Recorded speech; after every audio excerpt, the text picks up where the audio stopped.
Good morning. I've been working on a workshop that is talking about fear and its effect on our lives and how to overcome it. So this morning, that's where my head is just thinking about fear and where it first began. Did you know that fear first began in the Garden of Eden? It's where Satan came to Eve and talked to her, and he got her to question God's intent and character. So verse 6 in Genesis 3 says that she was easily convinced. So she developed wrong beliefs about God's character and about his intent toward her.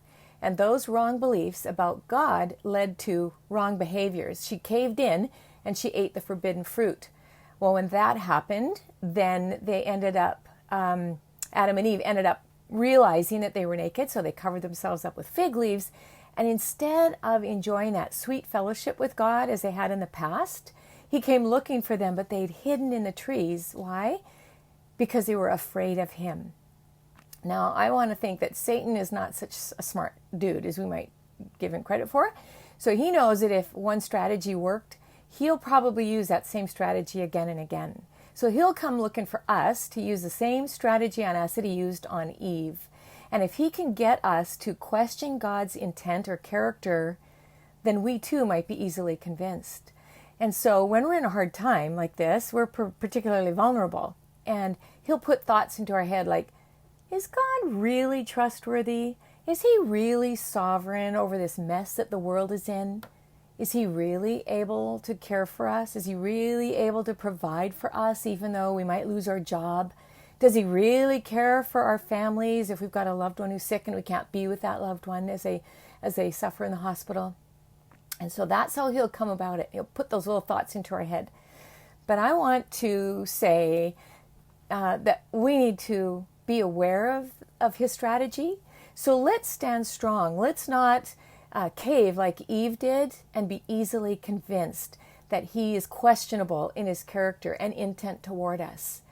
One way that we can be on our guard is to consistently and constantly be thanking God that he is good. In all things, he is good. And we can consistently thank him that he loves us.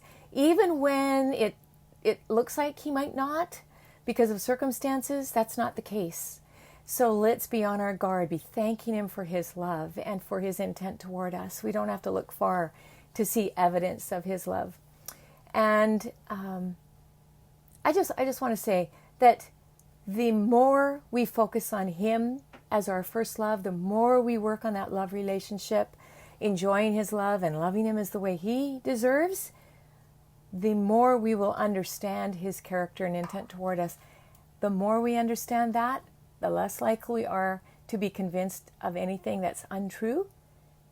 And if we can stand in the truth and walk it out, we are going to find our struggle with fear not as severe. That's going to have a lesser impact on our lives.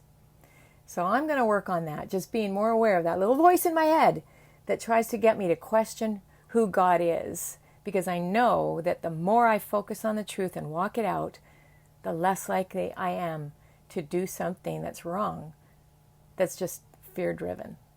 Have a good day. And leave a comment. Tell me what your thoughts are on God's character. How has the enemy tried to get you to question God's intent and character towards you during this pandemic time? Leave a comment. We'll see what discussion we can get going here. Have a good day.